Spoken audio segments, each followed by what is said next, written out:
Azir is a trade. Obviously, Yumi's a trade. Maokai and Orin have been left up. Yumi is gone. Really, you just pick Graves? yeah, I don't like Graves' it at all. first pick is an angle. Aatrox is the bigger one. And I want to know, does DRX get something good as the answer? Because you've left up a huge champion. Can they do Graves Azir, right? Like, do they have the confidence to actually bring that out, right? Because a lot of these big picks have been banned out. Sejuani is another absolute power pick if they want to play triple melee topside. But then maybe, you know what they're doing? I know exactly what they're doing. They banned out Victor. Okay, never mind. I was gonna say that I thought they were gonna leave up Azir and then go Yone with triple melee topside into the Azir. Yeah, right. But instead they just do take it away. This could be still a flex, of course. It could be Kingen, could be Pyosik. I love how you see, like, I see the puzzle, and then every team. It was all coming together. No. And I guess they just want control mage versus control mage, you know. But they're gonna ban one away, right? So they're gonna ban away what they think is a good control mage answer. Scout LeBlanc. Okay, baby. I'm excited. This is already a much more early game focused draft from EDG, and now we just need to see Meiko on an engage support. Please, EDG, come on. Put him on the Thresh, put him on the Nautilus, put him on something that has agency, because it felt like that last game, EDG just had no tools to start any fights. Yeah. It was really all about Zeka finding creative ways to kick off the fights and come out ahead. It was 17 kills in a 42-minute game. It was hilariously slow. And the priority they have, do they want the answer to top lane? You can see the hover over all the things that were played before. The Jax and the Fiora did not actually quite win the lane against the Aatrox, who still was up in farm, and it's going to be Camille is Kingen's chosen answer. So comfort for Kingen. Yeah, just trying another one. One of the other answers there, you know, that people have been playing up towards it. This one does give them engage, though. DRX have very good engage. When you're looking towards the Camille can go in. We have that really good pairing with the Sejuani as well. So the topside 2v2 is going to be very powerful. You have Sejuani ult, you have the follow-up as well. Hextech ultimatum, the Azir ulti there, all looking really strong. Yep. I also think that Camille into LeBlanc is also just a good idea in general. Yeah. I think the added lockdown makes it so much easier to mitigate her obnoxious mobility. I will say, though, that Lee Sin is then again a good answer into the Camille, the kick being able to provide that extra bit of peel for any carry that may be locked down. The respect being shown to Deft once again. He will, of course, have... I don't want to say that.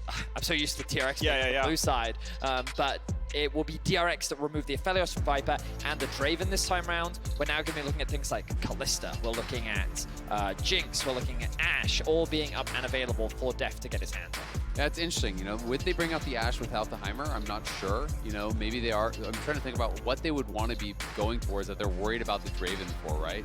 You know, would they be willing to go towards the Sivir? That's one thing that a lot of people really dislike that matchup. But Sivir, we haven't really been seeing without Yumi whatsoever. So it might just be Kalista. They don't want to play the other side of the matchup that they put their opponents in. So it will be Kalista. It feels like likely you would go engage on 5. But again, BeryL has such a big bag of tricks.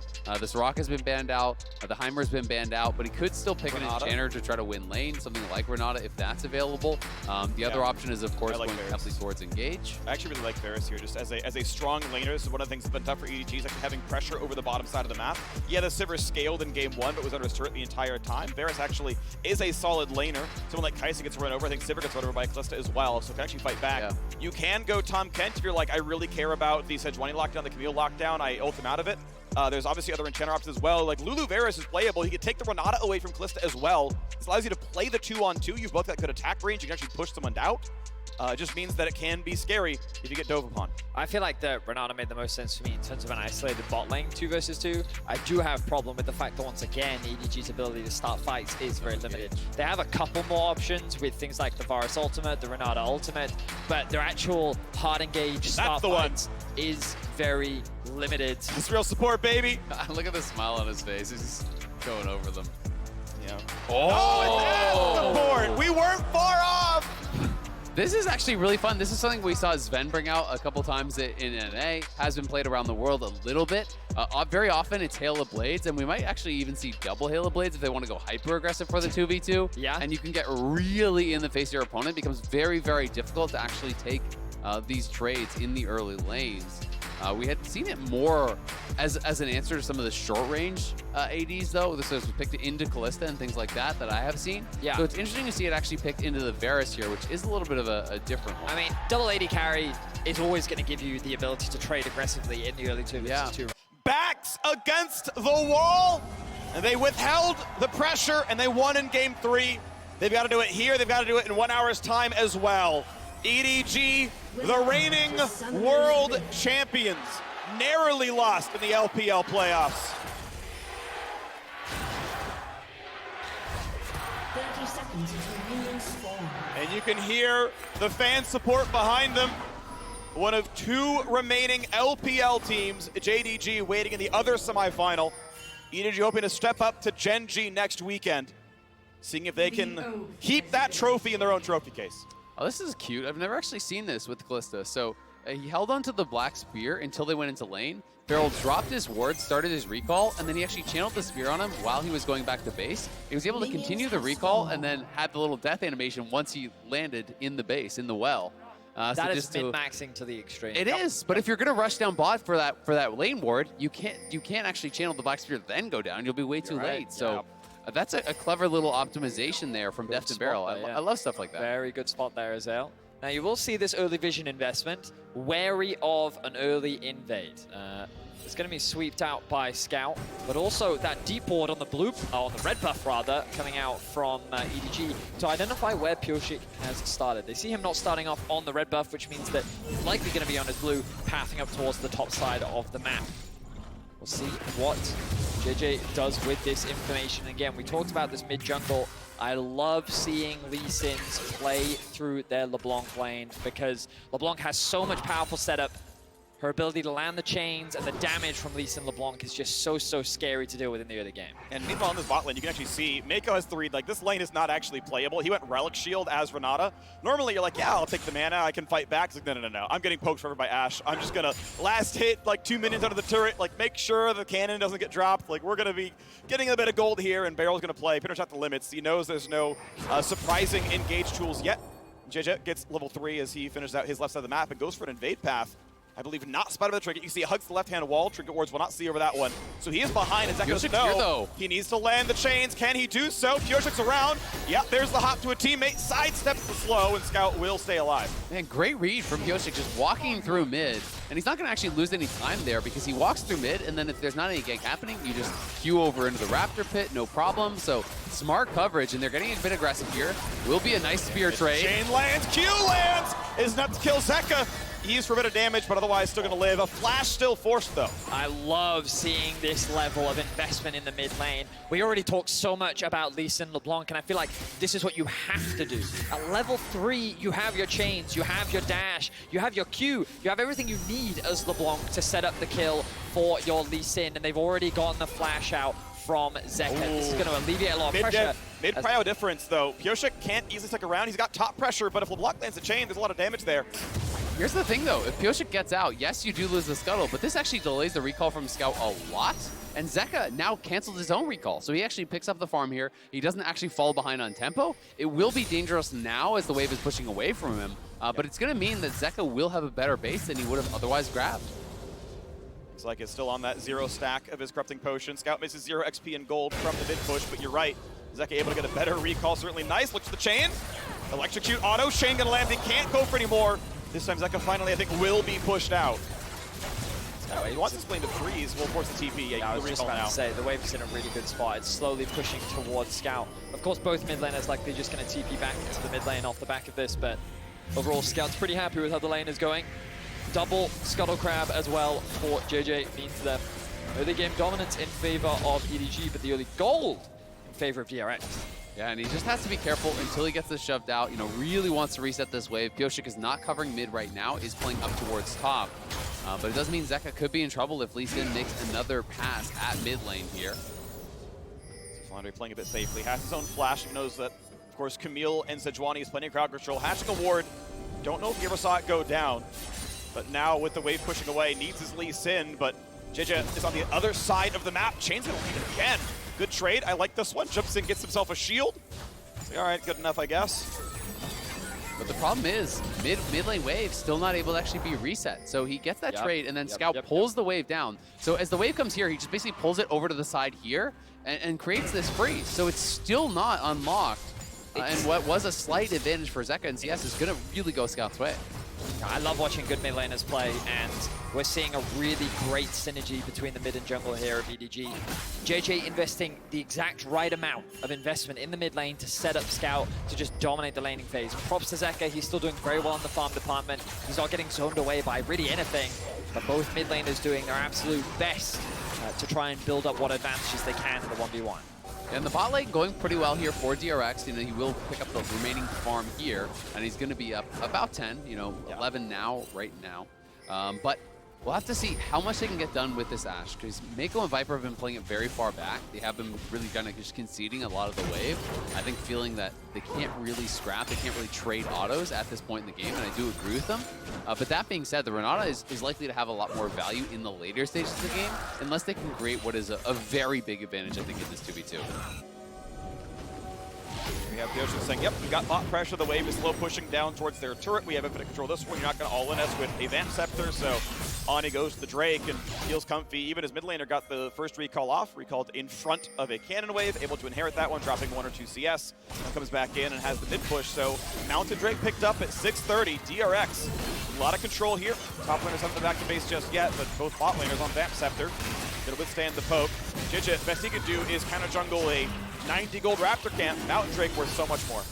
DRX firm control over the early game once again, and I'm impressed. Their bot lane, we knew that they would have the push, but really Deft has demonstrated that naturally the 2v2 matchups do help him, but he really has been able to get the better of Viper in a lot of these 2v2s. There was that exception in game 2 where BeryL was falling short, dying a couple times in the straight up 2v2 matchup, but other than that, Deft has had a phenomenal series along with Viper. And we get to see some masterclass AD carries going toe-to-toe at the highest level. And I think when you talk about the ADs, when you're talking about lane, you also have to give credit to the supports, right? And I think a lot of the laning advantages from DRX have come through these creative picks that BeryL has been going for, right? The Heimer in game 1 especially was massive. The AShe in this one really making a big difference as well. So a lot of the creativity here out of DRX that I think is giving them those edges in the 2v2, and then it's EDG who has been often on the back foot, trying to pull it back in the 5v5 later on. The lost cannon minion, Yep. Everyone in the chat spamming -1 right now. Even though Flandre zoned him away from it, he lost the cannon minion. You gotta do what you gotta do. Yeah, got the XP, I think, but yeah, it's 69 gold or so missing, so Nice. Nice job, I know. I mean, it's well done by Flandre, very, very skilled. Though that said, the CS lead once again goes Kingen's way, so outside of the Kennen Fiora game, Kingen has been up every single game in this top lane in CS, but this one far enough away. His jungler not his side of the map right now, still busy taking a red buff that takes a big L on farm, and it's going to be Flandre, sorry, catching all the way back up. Yeah, he will be able to catch up, but the wave will actually group and push towards him, so Kingen can take that base timing. They're both going to TP back towards top. First base from both of them, so we'll get a lot more dangerous. Scout could be in some trouble now. One more auto will be the stun, but Scout's W back up. Actually has to burn R for it, save the cooldown. Flash away, it's going to be BeryL flashing out himself. Early burn on some cooldowns right now. Deft getting the better of that trade, it looks like, but his support quite low. Now playing the top side, is it going to be enough? They look for the chains, look for the kill. Will they find Kingen? A big knock up there from Aatrox. Smite for health. First blood comes through to Kingen. Smite comes across the rest of it. Pyosik will drop though as well. Scout able to claim the actual eye himself. Zeka getting dropped. Doesn't have any cooldowns left. Flandre needs his Q back up, and he doesn't have it. Zeka gonna get away. Nicely done escaping there, but it is the Herald going the way of Scout. He can push up mid, and he's going to be able to get solo gold on that when he so chooses. Bot lane, though, going very well for DRX. It does cost BeryL his flash, but they got 4 summoners from the enemy bot lane duo here. Just utilizing that faster level 6. Deft hits 6, and they immediately go for the play there. BeryL now has his ulti, and there's no cleanse on Viper. So if they could call down Pyosik, there's a good opportunity for a gank, and that's why JJ is here and just... Has to hit AShe, has no flash, has no cleanse, but Kalista no ult either. But if he had flash, he pulls a ruler, that man dies, Lee Sin ganks with it, but never in range, BeryL not able to be hit. Very close play there, but the respect from the DRX bot lane remains firm. They will not concede any kills over to EDG in this early game. The gold now dead even. Incredible stuff from both these teams. I think DRX continue to defy expectations on paper coming into this series. You would expect EDG to be the clear favorites, and we're gonna have a look back into this fight, mainly as to why. Look at the initial play setup here. JJ interrupts the stun. It looks like so much damage, but immediately the rest of DRX turn their attention onto JJ and get that kill. Pyosik, though, gets forced very low on the back end of the fight, allowing Flandre to pick up that initial kill. And I'm wondering where the third Q comes in from. We don't have time. Scout lands the root. Yep, that's going to be forcing the cleanse out. Varus lands. There is no way out for AShe. You got to believe this one's going to be killed. Stuck against the wall. Pyosik can see it happen, but can't make the play. Scout comes in and secures the kill. Yeah, they bring the extra man down, so despite the fact that Pyosik was in the area, nothing he can do about it here, as Scout is around as well. Scout's even going to pick up a plate. He does have the empowered recall with the Herald. They will get one plate back in mid lane from Zeka, but we'll see if they can get anything more off of that. Looks like they weren't even able to secure that bot lane plate, so a little unfortunate there for EDG. You'd imagine that they wanted to convert that into something like a Herald, maybe even secure that tower. But it's good to see EDG getting out on the map with this mid-jungle duo. It's really what you need to be doing with the LeBlanc and the Lee Sin. But Zeka doing the right thing of just pushing in mid and trading what he can. It looks like the tempo was too important for that one. Health bar's a bit low. They need to get back into the base because the Dragon comes up in 40 seconds. Sidestep. Woo, just barely on the arrow. 2 ults missing. Scout saves everything. Well done by him. Smooth, very smooth there from Scout. You could feel the cold wind nipping at him. He was able to sidestep it beautifully. Now the Dragon spawns in 20 seconds. EDG do have control over the mid wave, but it's DRX to have access to the river. Good awareness from JJ there. And now EDG have made their way into the river, and Scout will use the Herald to generate this pressure in the mid lane, making it harder for DRX to come and contest. Yep, and because it was on the mid laner, it's 320 gold right there to Scout. He also picked up the 200 for the kill, plus 100 local gold, so that's 600 gold he basically got just straight up from the Herald. Nice stuff, but now Scout has to play for his own mid lane as it was so grouped up against the turret. He's got to get in there for that one. I want to see if Aatrox can join. He's got the Eclipse. He's got the first mythic of the game. That is a big power spike. Without TP, he would have to walk, and you can see he is going towards the top side of the map. So ahead or not, it doesn't matter. It's about the 4v4 on the bottom side. Chain will land, but Scout not getting the better of these trades right now. Yeah, well played Zeka there by Zeka. hits him back pretty well. Distortion not going to land. The ulti on cooldown, and you can't get much more than that. Yeah, there is no ultimate available for Pyosik, but BeryL doesn't have Oh, he back. locks all really slick. Zeka gets out in time to shuffle backwards. Had his own ulti, there's an overdive. Ultimately not killed, but now another recall forced by the Scout. And now, DRX could potentially just start this up because there is no TP on Scout, right? And they have the HP advantage here, so they should just start this up. They have the Kalista. This should be their Dragon, so it should be a second one going the way of DRX. It is a 1k gold lead for EDG, but more than evened out by these 2 Dragons going the way of DRX, and they are still the team that has all the engage options here. Nicely picked up. Dragon on the board. The top scoreboard favors DRX. The bottom scoreboard is different. The nameplates are different, but as far as things earned in the early game, better for the red side right now. You want to see if Flandre can get himself the next plate. Not quite, though. A little bit of poke, though. It's also worth noting that it's going to be Mandate AShe, so he's not going for the lethality style build. Oh, nice try on the delay there from Kingen, but the timing was great from Flandre on the Q3. But the poke is definitely going to be annoying here. You go for the Mandate AShe, you have the Ludens on the Azir that's going to be built towards. And that combo there, volley into the Q from the Azir, is going to be really difficult to deal with for some of these champions over on the EDG side. They're getting lower and lower, but the plate's going to drop in about 30 seconds. It seems like the LeBlanc can get too much more done. Is first to Ludens. He mentioned the gold getting funneled out of him, but the problem is that all lined up after the Dragon went down. Didn't have Ludens for the mid play, didn't have Ludens for the attempt on Zeka's life. Phreak was playing off the lane pressure. Arrow! Oh, it still hits him! He distortions the wrong way, still gets tagged. JJ lands himself a Sonic Wave. Resonating Strike will not follow. If JJ wasn't there, I think they maybe go in for it, but with the Lee Sin around, if you fly into the tower there, you're going down. I'm telling you right now, everyone in this arena would have panicked, including me. I would have been hit by the arrow at least like 3 seconds ago. What crazy reactions there from Scout. We continue to see him dodge these arrows. We saw it in game 1. We're seeing it again here in game 4. The man showing the utmost respect and continues to prove why he is one of the best mid laners in the world.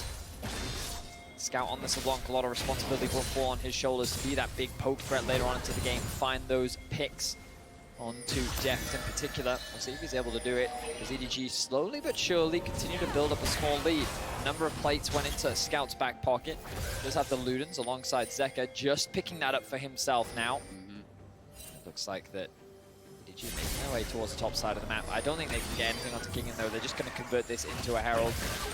Maybe they can use this to break down the mid tower. Really important Herald, because sieging against an Azir, very difficult to do. That feels comfy, right? Ult, flash, cleanse, all available. Just lane mates can be safe on top of that one. 6,000 health on the Rift Herald. And here comes the pending team fight. Down to 4K.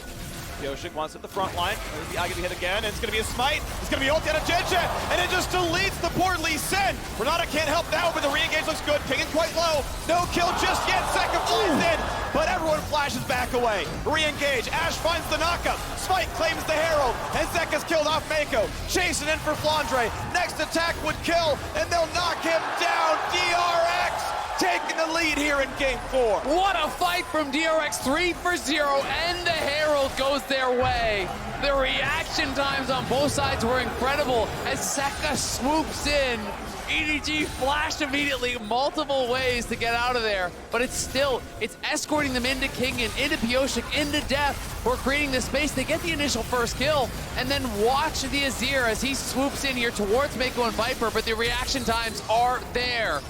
I thought we were going to see another Showmaker play right there. I thought it was going to be a one-sided affair, but the response from EDG is incredible. Meiko, though, after losing his flash, finds himself in a very awkward position, as it felt like the DRX just had so much more space in the fight. Yeah.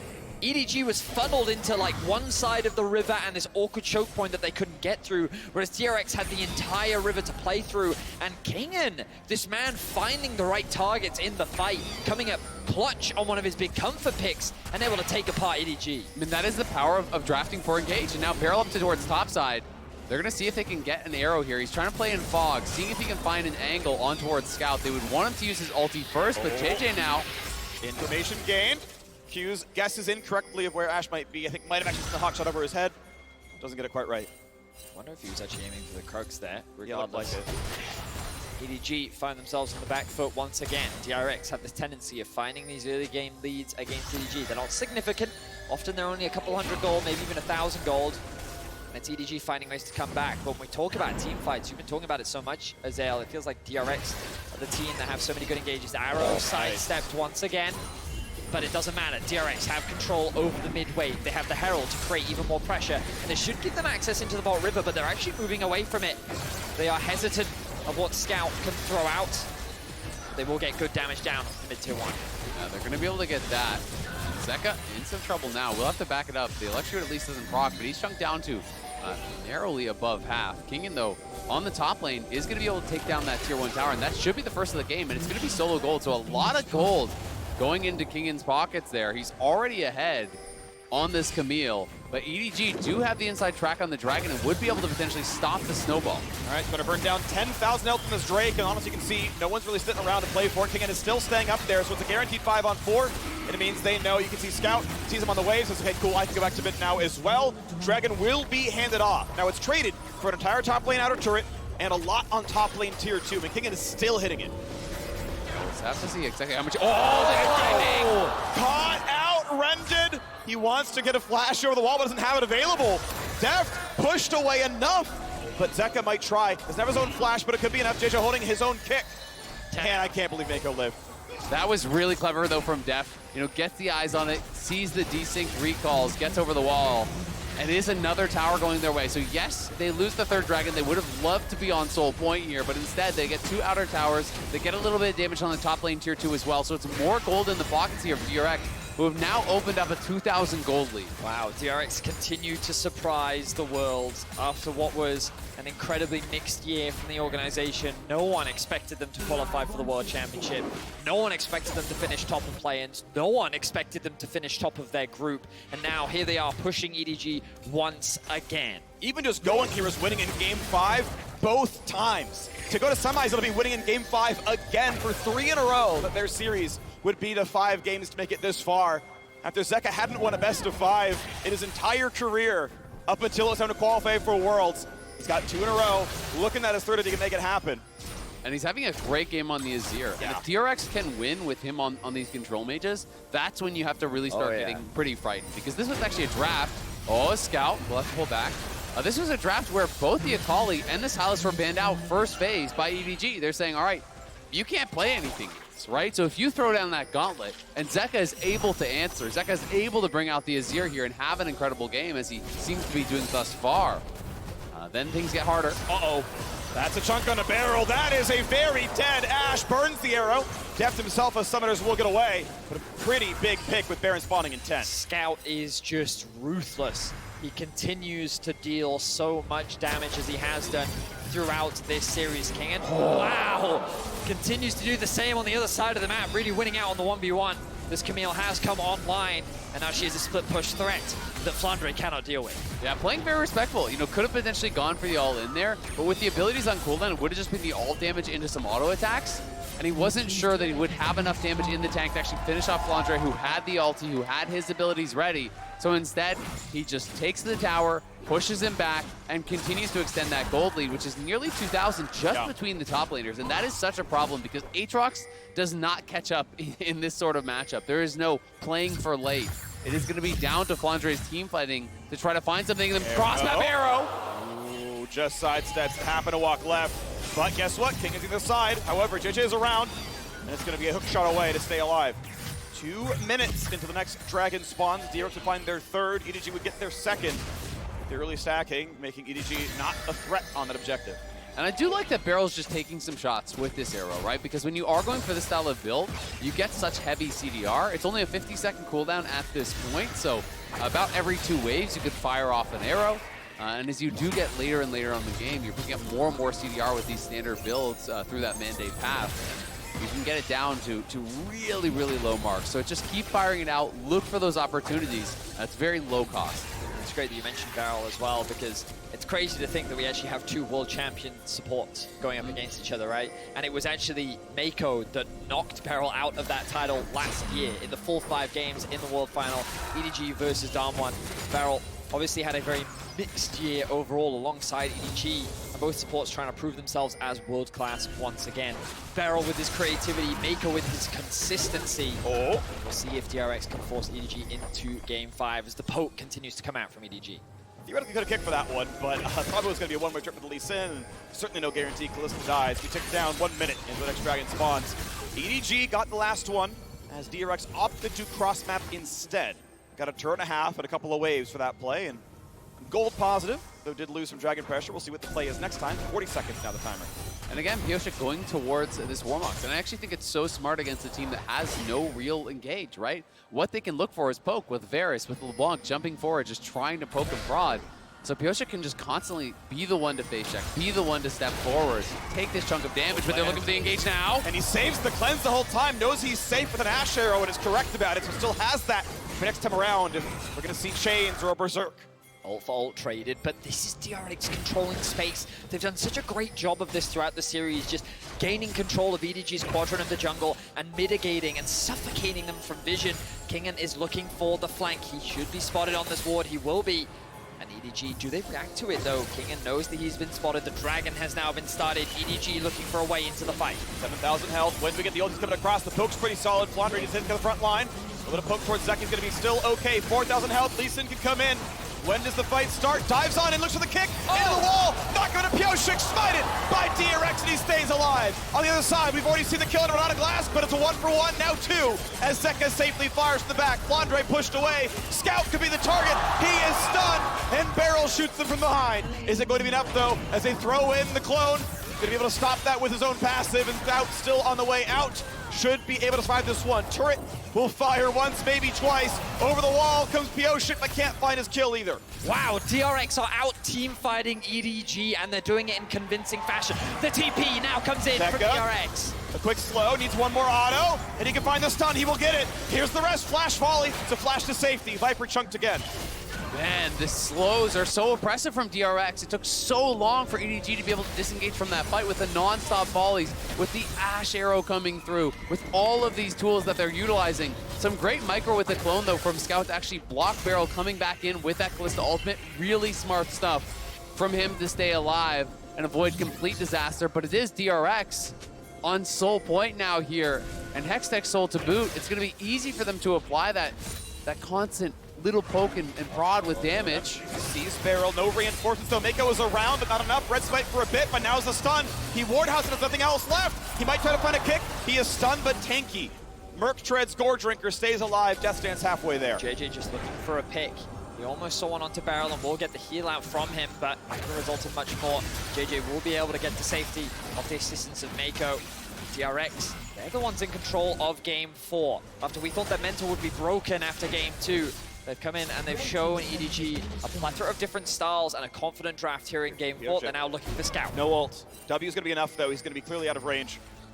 But DRX, looking really, really strong. And in this game, one of the key differences is not only they have an incredible Baron take with Kalista plus Azir, they can just bait and turn. And they have a real tank with Warmogs. Like, their Baron setup here is amazing. If you can deny the vision, Warmog Sejuani does not care about the damage that's going to be coming out from the Baron here. Zeka plus Deft can do the damage that you need.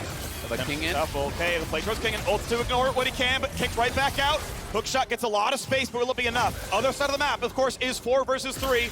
Kingen buys what time he can, goes for the sweep, gets a slow. But they're going to find the rest of these. Wants to hook away, gets a shield, and Azonia's a stopwatch to buy some time. Baron is still low. He almost finds the kill, but look at the other side. The 4v3 looks good. Scout, it's his clone. It's Deft getting 25 gold, but it has stopped the Baron. Pyosik, low on health. They're going to start this.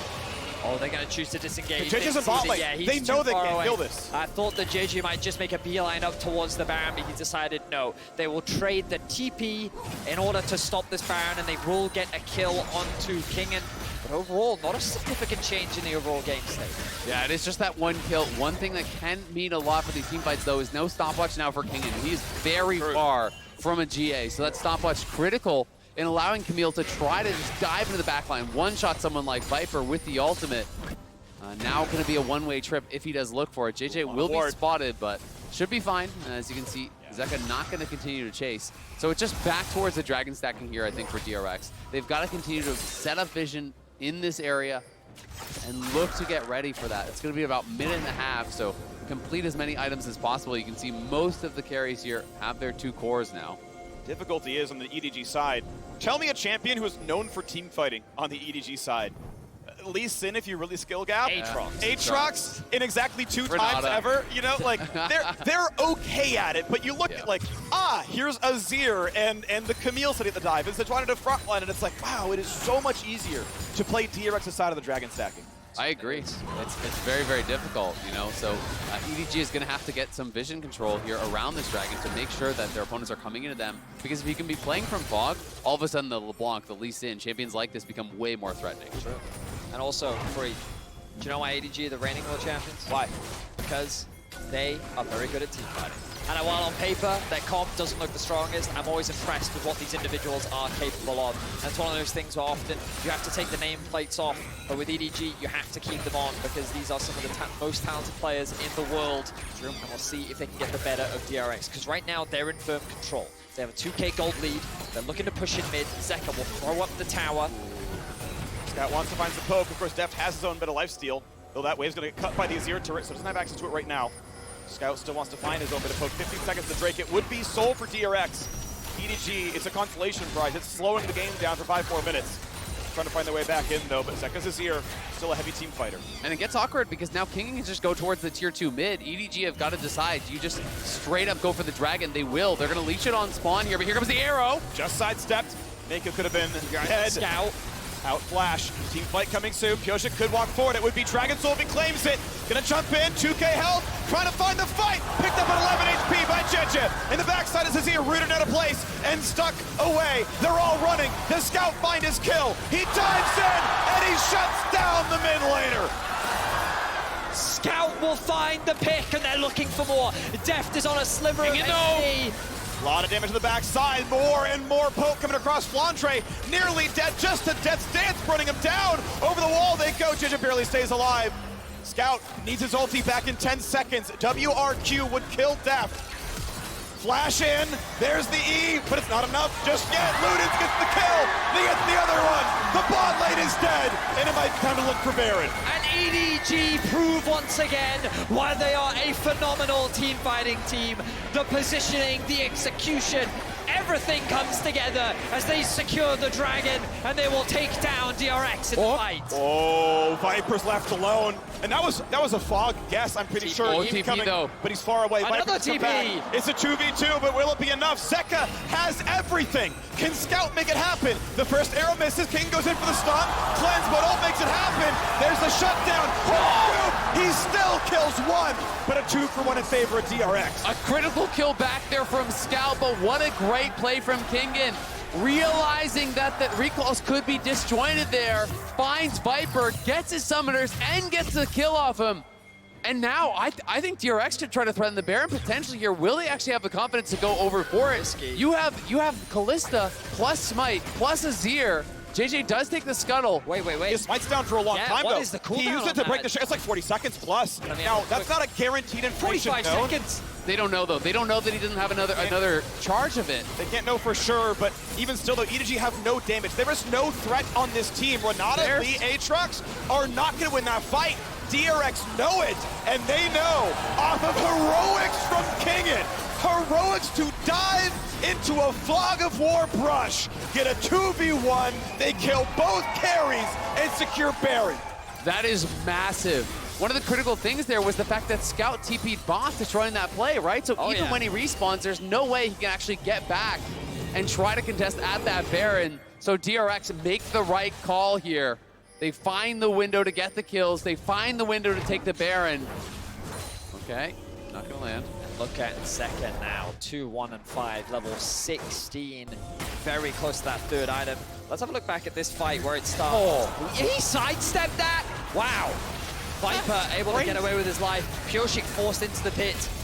Oh my word. Smite to 11. 11 HP there. HP. And then you can see how much damage is being done. DRX, they're playing from behind the Dragon Wall, which means that their access to the backline of EDG is very limited. This makes it so much easier for EDG to focus down a single target at a time. And DRX, they feel still confident enough to go for this fight, so they end up kind of going back in one at a time, once again making it easy for EDG to pick them apart. Absolutely, but BeryL, you know, bought a lot of space here with the constant volley spam, slowing them down. And then Kingen, you know, finding the window here as they were in that recall. Baron now taking, though, DRX on the push here. Going to be looking to see how much they can take down. They only have the one wave pushing right now, though. They're actually going to lose a tower in bot lane, so not getting much just yet with this Baron power play. They need to get mid lane working in their favor, and you can see Deft is pushing down towards that. They want to play in this top lane quadrant. Nice try. And try to bounce there. Not going to get the arrow stun. Is going now towards Grievous Wounds himself. Knows there's some healing in the opposing team's Viper. Jeje, Flandre, all doing a bit of that. So it is AShe getting Grievous on the squad. Still going for volley poke around the wing. Looks for the engage. Oh! Gets the stun of the W snapback. And Scout is bailed out for just a second. A kickback of the tank might not be nearly enough. Rooted in place though, Viper does what he can and Ignite secures the kill. Pyosik has to flash to stay alive. It is a 2-for-1 though. It is a fight. Victory for DRX. What an ult from Pyosik, though. Had the Mad Life read there with the Sejuani ult. Nails it onto Scout. They get multiple kills. Pyosik may be low, but not for long. He's going to heal right back up. Zeka nearly has his TP. He goes back to base, but it looks like they will be happy with just the tier 2 for now. DRX are very quick to balloon their gold lead off the back of this Baron. 4K is now the advantage that they find themselves with. And DRX, again, continue to surprise. A single play from Kingen was enough to get them this lead. And you can see here the read from Pyosik. Beautifully done. He predicts the return on the W, is able to shut down Scout. And then they do not have enough to get another kill in order to bring him back to life. JJ also falls on the back end. Good Ignite means that they're able to get at least one kill back for EDG, but the damage is done. DRX walk away. The victors are now, they're on Soul.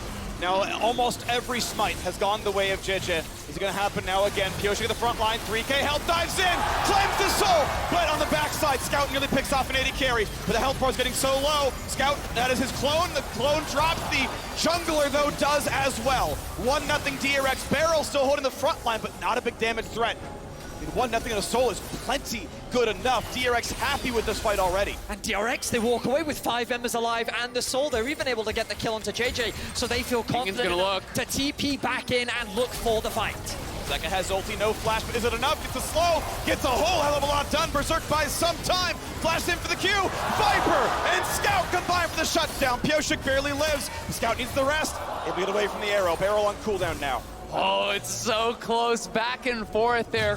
Kingen not quite able to get the kill. The bailout would have been enough to save Viper very likely anyway, but he does force flash off both Viper and Meiko in that situation, so key summoners now will be missing.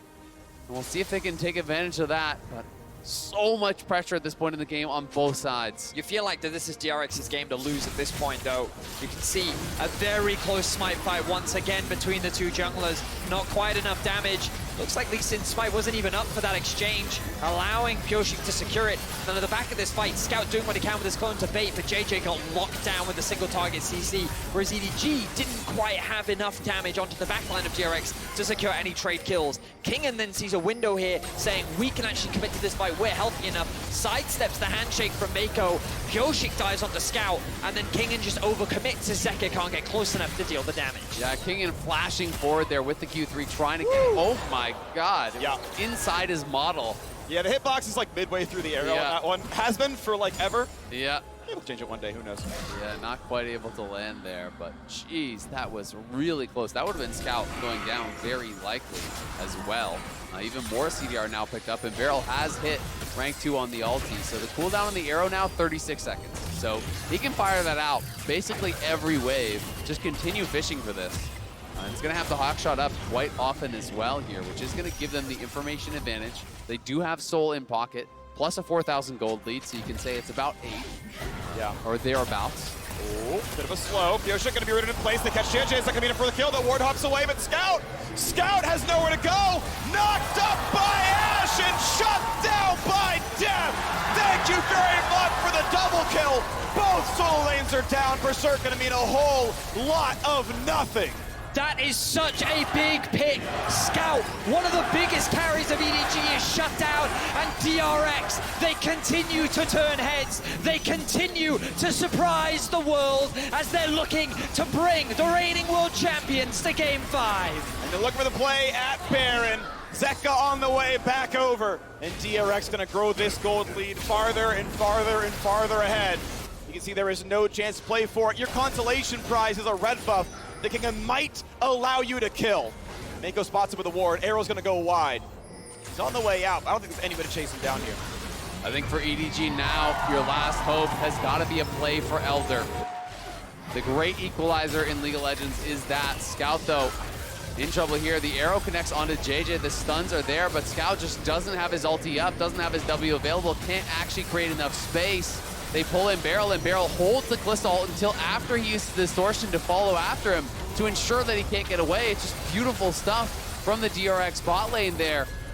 And it's just a phenomenal punish from Pyosik, right? He's been doing this consistently onto the LeBlanc throughout the game. And You can see the years Yeah. fading away from the stress every time you go to the coach camp. I mean, again, no one expected DRX to be this competitive at this year's World Championship. The 4th seed from the LCK, barely making it into the World Championship. Pushed down 0-2 in this series, now on the brink of bringing us to Game 5. DRX have done what many did not expect. A team that is consistently underrated are turning heads here at this year's World Championship. And look at BeryL trying to play in Poggy. We'll look for the arrow. Not quite going to land on the target, but it's going to be up in 30 seconds from now, so get ready. That's going to find a different stun. Drelliard combo looking pretty decent there as Meiko's pushed away, and the bot lane inhibitor has been laid bare and will be slain. Double inhib down. Looking for the rest of it. Now top lane has no wave, but they can cut this one and get the push to happen. The TP back in for Zeka to make this push. One that ends the game. Has to burn a stopwatch. Stays alive with a JJ low. Attack again by Kingen. Flandre stuck in place here as well. Bailout not going to be enough. They've killed off Scout. They've killed off Meiko. They'll kill off Viper. They'll kill off everybody. And this Nexus is not going to be saved. They're going to take Game 4. And DRX bring us to silver screen. Doubters be damned. DRX is here to compete. They will push us the distance. Reverse sweep now on the table. Both teams at match point here. And what a series. Back-to-back days. We have had such incredible series delivered to us. Korea is looking to prove itself on the world stage again.